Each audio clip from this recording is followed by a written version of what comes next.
Hello and welcome. Today's guest is truly the embodiment of resilience and redemption. After navigating trauma, abuse, drugs, gangs, and even San Quentin prison, he has risen to become an industry leader, sought after speaker, mentor, coach, and corporate trainer.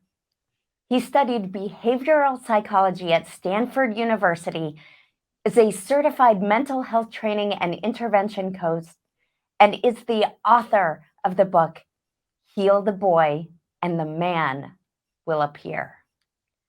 This man is truly an inspiration. Please welcome Raul Lopez. Welcome, Raul. It is so great to have you here. Thank you. That was a wonderful introduction. I appreciate it. I'm excited to be here. Well, you have certainly been through it. You have certainly overcome a tremendous amount of challenges in your life, and to be where you are now, to be such an inspiration, to be a voice of empowerment and possibility and opportunity. Um, it's really, really amazing. So thank you for all that you do. Um, Tell us why it is so important to you to be this force for good, to help so many. Thank you so much for all of that. I've learned over the years that this force comes as you said, force of nature, and I want to say that it's a natural coming. We experience things in life, and I've learned that life happens for us, not so much to us. And so everything that I've experienced and been through, when I started to switch around and made a decision to figure out my life and change my life, the first thing that came to me, I believe from up above, was I needed to go share this information. I need to help other people because people are now going through what I survived.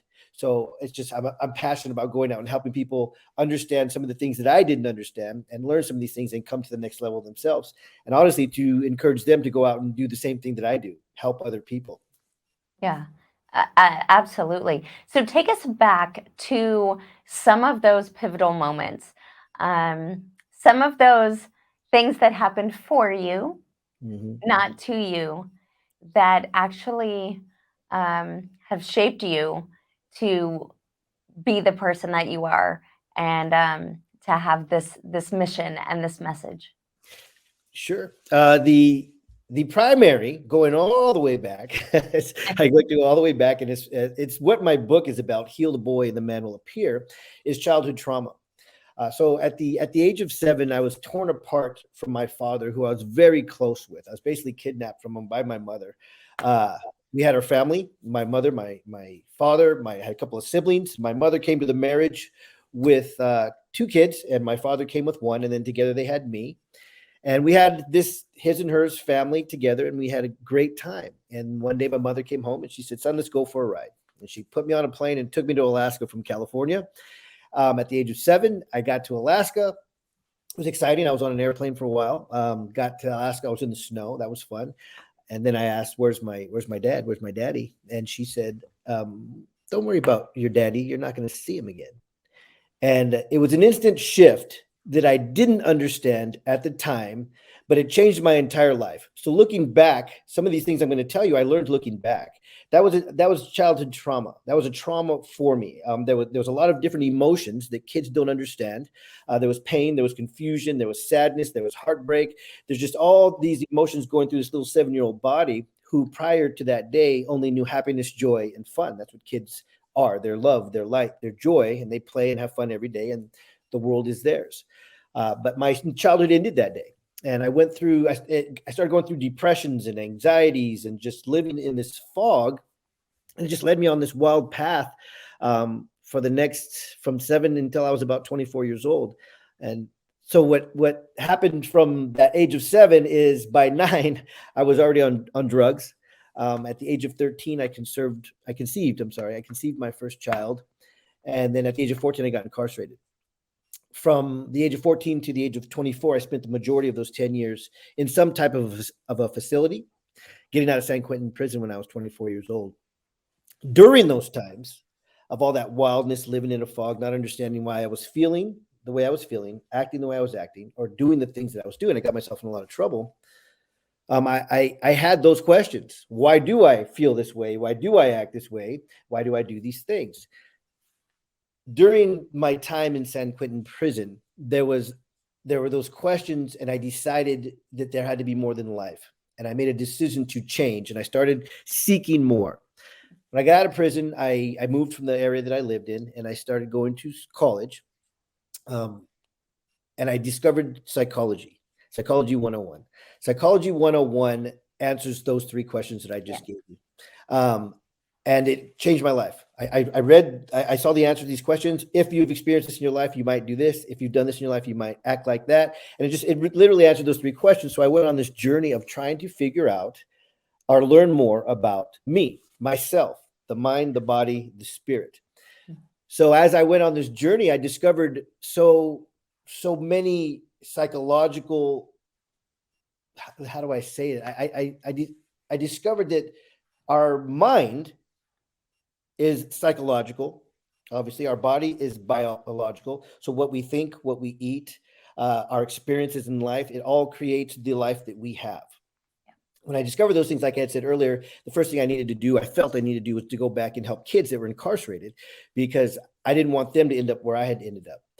So ever since then, I've been on this journey of just helping people understand some of the things that I've learned. And the hardcore passion that I have is a God-given burden, I call it. And that burden is to help parents now with some of the stuff that I'm teaching, because most adults don't understand the stuff that I'm talking about. So if I can teach the parents, they'll automatically teach their kids, and it'll be a generational change. A common term or quote is, as a man thinketh, so shall he be. And, it's in a lot of self-development books, but it actually comes out of the Bible. It comes out of the Bible, and it's in every self-development book, not quoted. So I like to mention that it's out of the Bible. But the whole standing guard at your mind, it's important. The door of your mind, it's important because what we think about, and you touched on this earlier, what we think about most often is who we are and what creates our life. And our environment, who we hang around, is what's in our mind, and it's who we are. Now, if we're not guarding the door of our mind, what happens within our mind that's there regularly, what we think about most sinks to our heart. And what's in our heart is who we are, is who we become. We don't have to stay that way, but we can change. But it is who we become. So when we pay very close attention to what we're thinking about, and we learn that we can control our thoughts, and that we can calm our mind and choose what we want to think about and choose the life we want, that will sink into your heart, and then it'll automatically come, because that's who you will become. And that's the right way to do it. Absolutely. So piggybacking on that a little bit, who you become. Mm-hmm. So many people are attached to their identity. Yeah. The identity of, their circumstances, the identity of their events that they've gone through, their identity of a label that society has put on them, or that their parents have put on them, or that they've put on themselves. How did you break free of the identity of your past circumstances, and how do you teach others to do the same? So I pay a lot of attention. I paid a lot of attention, and I still do, to basic psychological conditioning. Right? Our parents teach us what they know, what they were taught from birth. So it becomes a core value or a core understanding, or it's just who we believe that we are. So it's important to question why we think the way we think, why we do what we do, and why we act when we act, whether it be good or bad. I mean, we may have some thoughts and some actions that they're not a bad thing, but also, well, why do I do that? Let me give you, I'll tell you, you asked how I work with people on this. And I have a program that I call Blueprint, and I'll just do it for you real short, but I'll have people, and I do this corporate, I do this with, individual. and I'll have people bring out a piece of paper, and I'll ask them, draw a blueprint, a blueprint of a building. Like if they're going to make a building, draw a blueprint, and I'll have them draw it all out. I'll have everybody hold it up, and I'll go, is anybody's blueprint the same? And it's impossible. It can't be, right? It never is, because everybody just has their own idea of a blueprint. And I said, well, that's the same with who you are at the core in your life. We are all raised in a completely different environment, and what we are taught was taught to whoever taught us, and it just continues. So we have to understand and try and see and question, does that work for me? Is that something? Do I want to be that person? Do I want to act like that? Do I want to say that? The example I always give with that, and this was an understanding that I got during these years while I'm training and learning these things. My wife, there was a time when she would get mad at me every morning, and I didn't know why. And I'd get up in the morning and she'd be mad, and I'd be like, why? I don't understand why she's mad at me. I just woke up. I didn't do anything wrong, and I just kind of let it go. The next day, there's this pattern, and she's mad. So one day I asked her, I said, honey, like, why are you mad at me every morning? I don't know. I get up, nothing. We weren't fighting last night or anything, and you're mad at me in the morning. And she just looked at me and she goes, why don't you get up in the morning and turn on the heater before me and the kids get up, so it's warm in the house when we get up? And I thought two things. One, God, thank you, God, I didn't say this. I wanted to say, well, why don't you? Yeah. I didn't. That's what came to mind. Yeah. The other thought was, like, why did you hold that in for so long? Why didn't you just tell me the first day you thought that? Right? I was talking about energy, and we hold things in, because when I asked her the question, it came out like anger. So I thought about it, and I said, oh, I'll do that. You ask me and I'll do it. Now, going back to my first thought, why don't you? Environments, blueprints. Yeah. My wife was raised with a single father. He got up in the morning, every morning, turned on the heater for the kids when it was warm.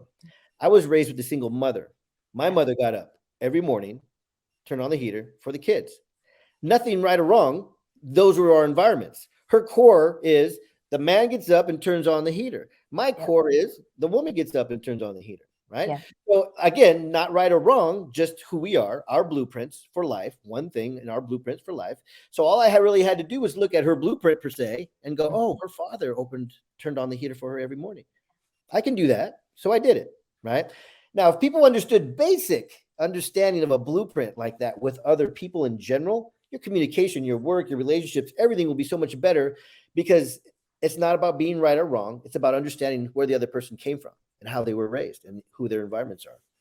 Yeah, absolutely. Because in essence, that was how she felt cared for. In essence, that was how she felt protected, provided, loved, seen, nurtured. All the underlying current of what that one thing represents. Yes, absolutely. And we all have that, to your point. We all have our expectations and our paradigms and our belief systems. We all give and receive love and respect and affection differently. Yes. And the ability to use your voice, and this is why it's so critical what you're doing. It's so important, all the work that you do to help people find their voice and use their voice to ask for what they need, to share their stories, to question their paradigms and their programming. Because to your point earlier, it's not that it's bad or good. It's just a matter of questioning, does this still serve me? Is this something that I choose? Yeah. No, I love that. It's just something that I choose. Yeah. Yeah, is this something that I choose? And then from that place, you can again make a decision. Is this something that I choose? Does this continue to serve me? Is this who I choose to be right now in this stage of my journey? Yeah. Is this empowering me to get to the next level of my journey, or the next goal that I have? And then being able to use your voice to make the decision, to take the action, to seek the communities or the help that you need, to seek the mentorship or the coaching that you need, in order to really be able to become the architect of a life that you love, right? A conscious life where you are creating the experience that you want now, not the experience that you had as a child, not the experience that you had going through other events and circumstances, but it's this magical thing that we get to decide in each and every moment. That's so powerful. I love it. You mentioned paradigm a couple of times, and what you're talking about is so often we're stuck in these paradigms, and they could be good or bad, but often we're stuck in the paradigm of who we were taught to be. Right? I always say, remember who you were before society told you who to be, because Exactly. we're basically taught who to be. But the thing I learned about paradigms also is the worst thing about them is that we don't know that we're in them. Yep. We're in this paradigm. We don't know that we're in it, and we just think that's the way life is. So often people tell me that when I'm working with them, coaching with, they go, "It's just the way I am," and I just go, "Oh no, it's not. That might be who you are right now, today, but that's not who you have to be. That's not who you are. Especially if you don't like it." Talk us through some of the most powerful practices or tools or strategies that you have implemented to be able to create and maintain that resilient mind, that determined mind, that mind that takes action. Okay, the number one thing that I do every day, every single day, is I call it purposeful thinking. I choose my thoughts. Years ago, actually, a pastor taught me this. A pastor grabbed me. He could just see that I was just frustrated and I had all this rage, all this stuff inside of me. And he grabbed me and he just hugged. He started to hug me. And I think he knew that at that time, years ago, I wasn't used to being hugged. Right? I was really uncomfortable. I had this, just lostness about me. And I remember he would grab me and he would hug me. And he'd tell me, keep coming back, right? So keep doing what you're doing to grow, like we talked about.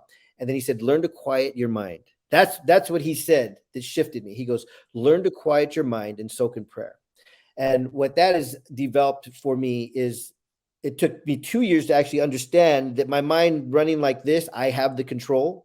And I tried to calm down, and calm my mind, just like he said, and soak in prayer, which to me is meditation. Right? I always say, when we're praying, we're talking to God. When we're meditating, we're listening. So, So uh, powerful. yeah. Say that one more time. I want to make sure that the audience caught that because that is a hugely powerful distinction. And it's 100% true. When we're praying, we're talking to God. When we're meditating, we're listening. That's what came to be, and I think that's why the pastor told me, quiet your mind, learn to quiet your mind, because then I can hear from above. I can hear the lessons, the understandings, the things that I need to learn. Going back to the tool that I used to learn to quiet my mind, because it was very difficult. It's not easy. I mean, most people don't understand that you can control what you think all the time. There'll be thoughts that pop, but you can say stop, and you can control it. What I had to do when I first started to meditate, learning to quiet my mind, is I had to think of one thing, because to lay there and try and think of nothing for me was impossible. I could not lie there and just think of nothing. My mind would just run, run, run, run, run. So what I started to do is think of one item, right? And it could be anything. It could be an orange. It could be an apple. Just think of one thing over and over. Orange, orange, orange, orange. And what happens is you start thinking about that one thing, and everything else that's going like this in your mind goes away. And you're just thinking about one thing. With breath work, deep breaths in your nose, deep breaths out of your mouth. With breath work, your body will calm. You'll start thinking about the one thing, and then you will go into a quiet mind. And in that quiet mind is where you can choose your thoughts, right? You can say, I'm going to have a good day. You can say, I'm not angry. You can choose. I always say, every day in every way, things are getting better and better. Every Yeah. day, every way, things are getting better and better.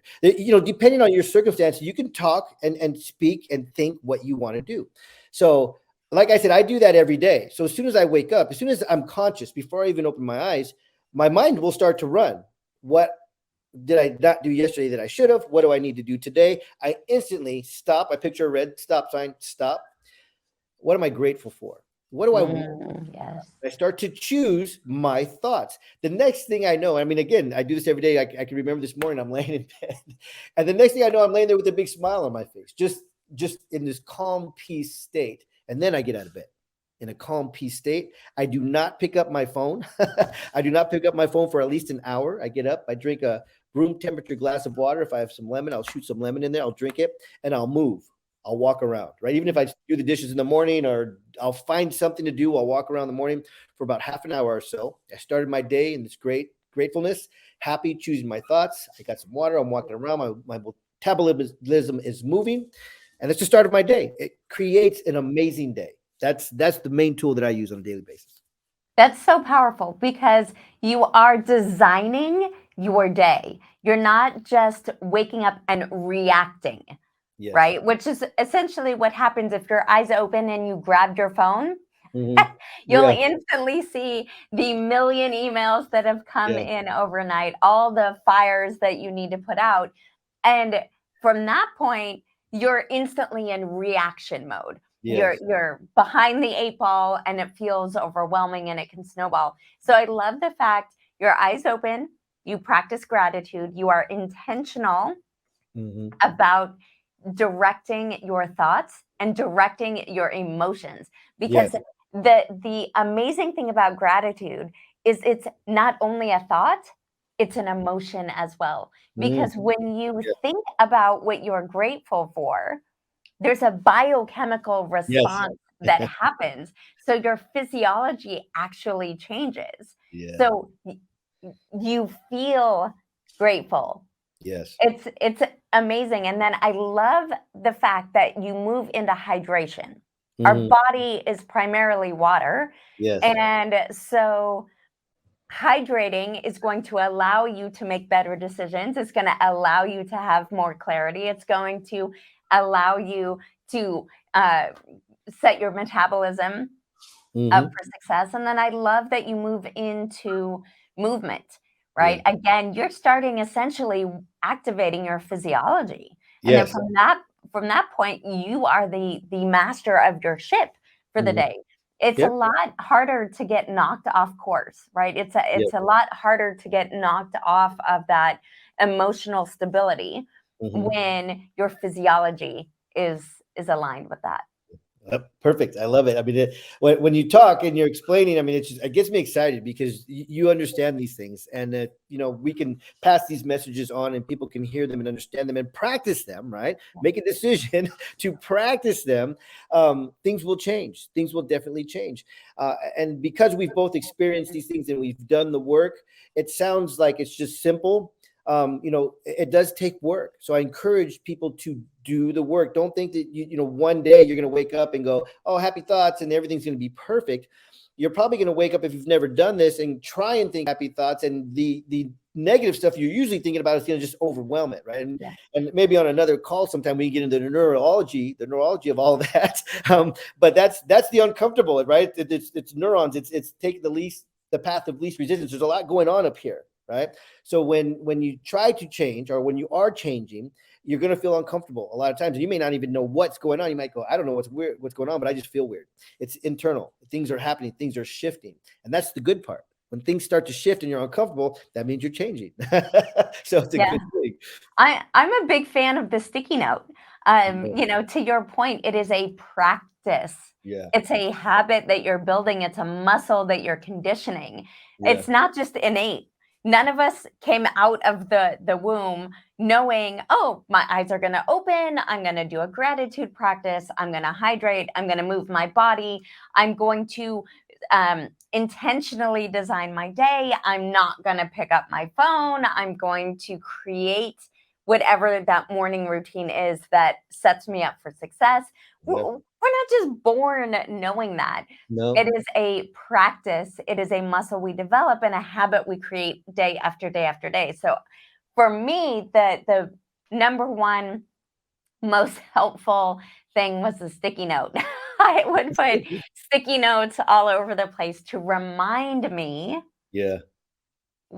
to check in, to remind me to hydrate, Yeah. to I get so busy during the day, I often forget to eat. So I have reminders on my phone that pop up throughout Oh, the wow. day that say, nourish yourself, hydrate, Yeah. move, Yeah. step away from the computer, go take a walk. So there are these incredible tools, everything from sticky notes to reminders on your phone to apps to Mm-hmm. communities.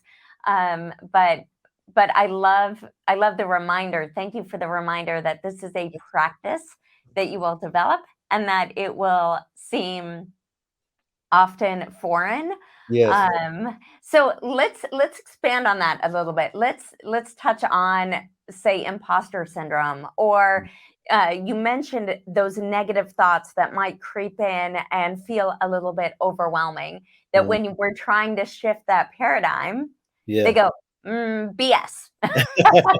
Yeah. Your day is not sunshine and rainbows and roses, and you're not, you're Yeah. not whatever your affirmation is. So let's talk about how to deal with that inner critic or the imposter syndrome. Mm. Okay, yeah. So I mean, we've touched on a lot of the little tips and tools. So this is great to lead right into where we've actually come from. The easy word is to practice, but the the thing about I had mentioned earlier, as a man thinketh, so is he, so is she. It goes for everybody. Uh, the reason when we start to feel uncomfortable, we start to change is because it's what's in our heart already, right? What's starting our subconscious, what's in our heart is I do the A, B, and C. When I start doing, 1, 2, and 3 instead of A, B, and C, in here we're going, wait a second, this is uncomfortable. There's something wrong with that. If we recognize it, then it'll help us continue to go, no, I'm going to continue to do the A, B, and C. And I mentioned a little bit about neurology, what it is, and I wish I had something to draw it out, but we have millions of all these neurons firing in our brain and all these things happening. And if you just picture when we have if we have these two neurons and we learn something new, there's a connection between them, right? And there's billions of these in our brains, but we have this connection of them. And as we learn something new, good or bad, and we practice whatever that new thought is, that it becomes a habit, it gets really thick. It's a solid part of who we are, a core value for us. Now, if it's a negative and it's not something we should be doing and we want to change it, all of a sudden we got this new thought, right? I wanted to make a decision. I wanted to change my life. But the connection is so thin when I try to go to that path, the path of least resistance, it's easier to go back to the old path because it's such a solid path. I've been doing it for years. I got this new little tiny thin path that I'm trying to become, but it's really hard. So we have to keep practicing and paying attention until this new habit is the solid one, and this other one kind of thins out because we don't do that as much anymore. So that's where the shift happens, scientifically in our brain. Is there's a shift from one habit to another, and it's work because naturally human beings, we want to take the path of least, I mean, everything naturally on the earth. Look at rivers and lakes and everything else. We take the path of least resistance. Yeah, absolutely. I think it's also important to touch on when we are developing these new muscles, when we are creating new neural pathways, when Mhm. we are building new habits, Yeah. when we have decided to make a change and then are practicing to really solidify and integrate that change. I think it's important to bring up, show yourself some grace. Yeah. And Yeah. practice forgiveness, Yeah. because Yes. it's not a one and done, right? Yeah. There's going to be some days where you remember to do it, and other days not so much, and some days where you're in that groove and you're in that alignment, and other days where maybe you're triggered. Mhm. And I don't know about you, but for me, with my past programming, those triggers then would start a new avalanche of failure or all that negative Yeah. chatter, Yeah. right? And so, alongside with developing a gratitude practice, I found it really helpful to develop a practice of forgiveness, a Mhm. practice of showing myself grace, Mhm. a practice of treating myself like my own best friend. Mhm. The grace and forgiveness I would show my best friend, to train myself to show it, that same gratitude, that same grace, that same forgiveness, that same understanding, that same patience with myself. Mhm. And you know, sticky notes. Yeah, no, that's wonderful. And it's true.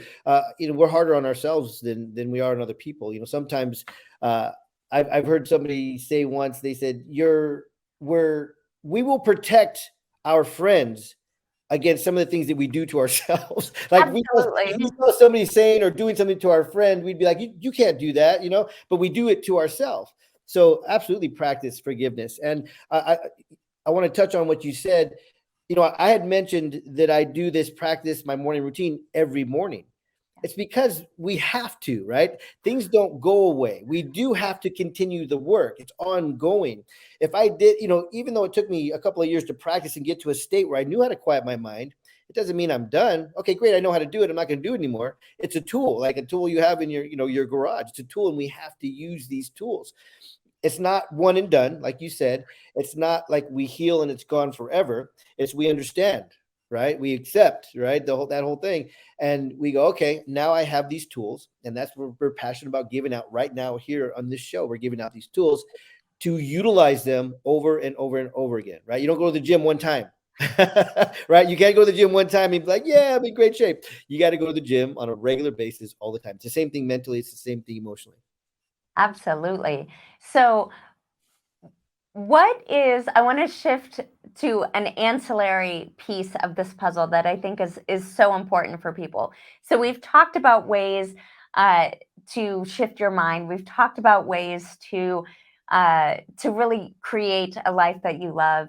We've talked about ways to become aware and to make the shifts. Um, what are your biggest tips for in the crazy busyness of life and all of the stresses that we have and the challenges that do continue to arise?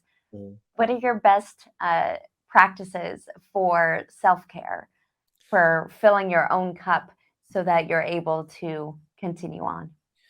I feel like the best practices really are serving, helping others, because I know, and I mentioned this earlier, when I'm helping others, especially like in the morning, if I have coaching calls or something first thing in the morning, I have such a wonderful day. There's something about giving and helping people, and I think it comes from above again. There's something about giving and helping that just really creates a happy life.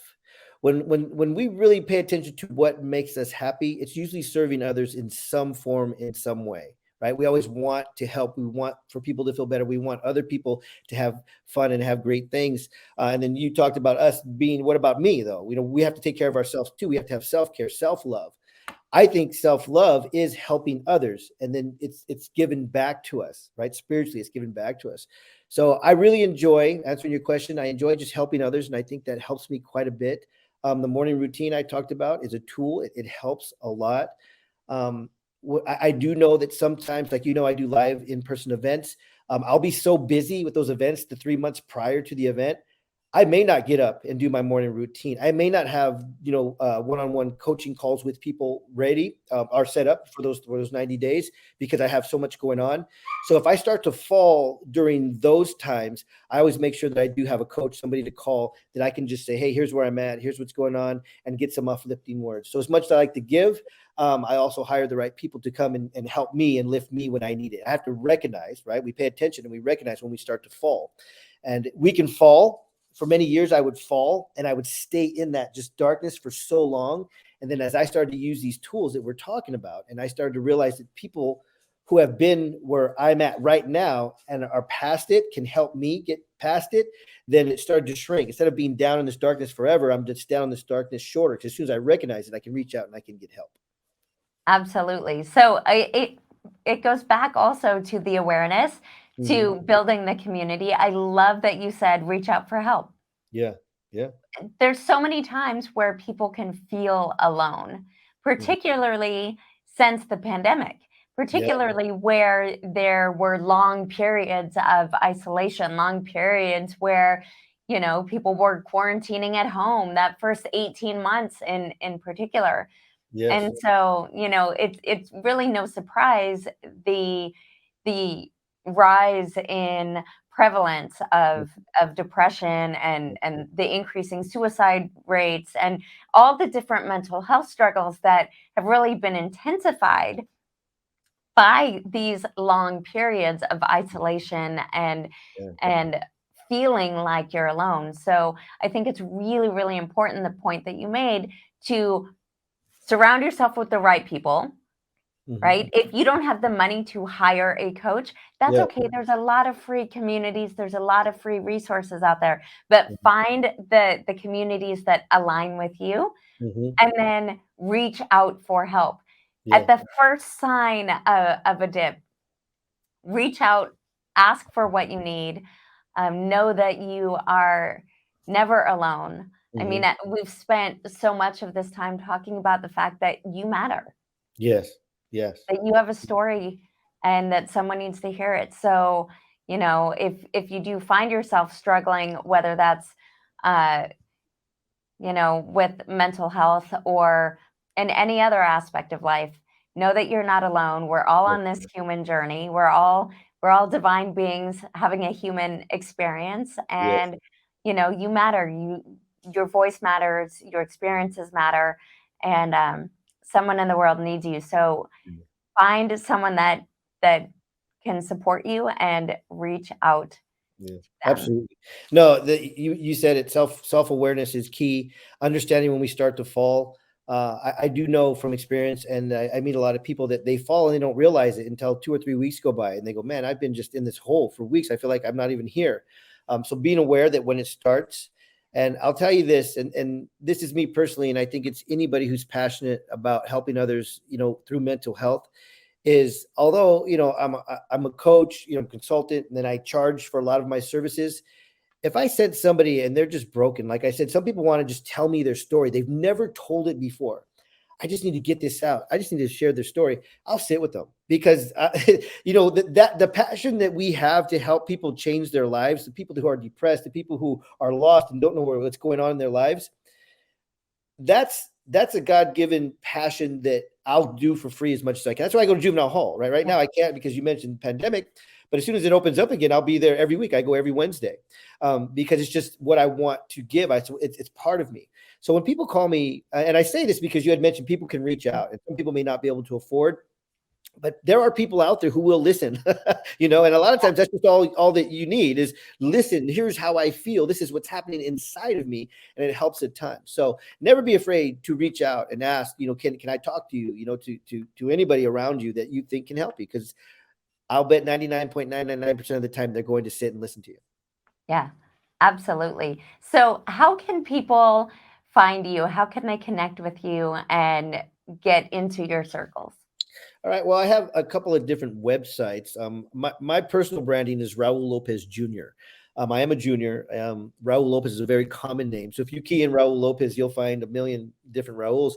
But I've branded Raul Lopez Jr. So if you Google that, you'll find me. But I have my personal website is RaulLopezOnline.com. And then I have my Tag Talks website, tagtalks.org. I'm easy to get access to. I always put on there, send me a personal message, and you can send me an email immediately on any of my websites. Amazing. So, I highly recommend that you guys connect with Raul. He is incredible, as you can tell. So, Raul, as we start to wrap up here, let's imagine that you have come to the end of your life best lived. Mm, You've left it all on the table. mhm. What do you want to be remembered for? What do you want them to say about you? Well, there's two answers to that question. One, I kind of mentioned earlier. Even if they don't know my name, if they go, I remember this guy said, and it changes their life, and they take that and they teach other people, and it changes their lives, and on, I'm happy with that. Um, if someone's going to mention my name and they go, that guy Raul, I was incarcerated, and he came in, he sat with me, and he helped me change my life. And today, my kids don't even think about. They're not in a lifestyle where they'll ever go incarcerated. They're not lost. They understand their emotions. I've taught them to express it. That would be the ideal God-given place to be. Amazing. Yeah. And so it is. I Yes. know that countless parents will be having that thought Amen. where their kids never have to worry Yeah. because of the seeds that you planted. Mm, thank you. Mm, And so it is. and so it is. Yes. So before we leave today, is there anything else that you would like to share? Any parting words? I think based on our conversation, being self-aware, making that decision, that commitment, knowing that you can change and that there are people out there who want to help you, uh, is a primary message that we have for you here. Um, we all we have all experienced hard times. No one has not experienced a hard time in their life, and we've all made it through them because we're here today. You're watching today. We're here talking today. So you've made it to today. If you continue to have problems, reach out, understand where you're at, take these lessons and some of these tools that we've offered and put them into use. And if you need help, ask somebody for help. Absolutely.